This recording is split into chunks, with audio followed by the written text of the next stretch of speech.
আরজিকর কাণ্ডের প্রতিবাদে যোধপুর পার্কে নেতাজির মূর্তির সামনে ধর্নায় বসেছেন তৃণমূল সাংসদ সুখেন্দু শেখর রায়।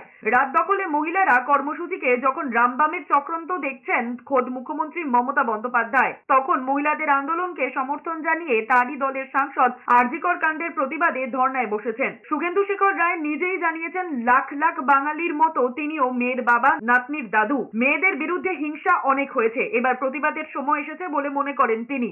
এদিকে রাত দখলে মহিলারা কর্মসূচির পাল্টা এবার বানতলায় অনিতা দেওয়ানের বাড়ির সামনে কর্মসূচি নিয়েছে তৃণমূল। কুণাল ঘোষের নেতৃত্বেই সেই 90-এর দশকের বানতলায় ধর্ষণ ও খুনের মৃতা অনিতা দেওয়ানের বাড়ির সামনে অবস্থানে বসেছেন তৃণমূলের নেতা কর্মীরা। অনিতা দেওয়ানের বাড়ি কলকাতা পুরসভার 15 নম্বর ওয়ার্ডে। তৃণমূলের এই কর্মসূচি নিয়ে কুণাল ঘোষ বলেছেন, আরজিকরের ঘটনায় তারা প্রতিবাদী।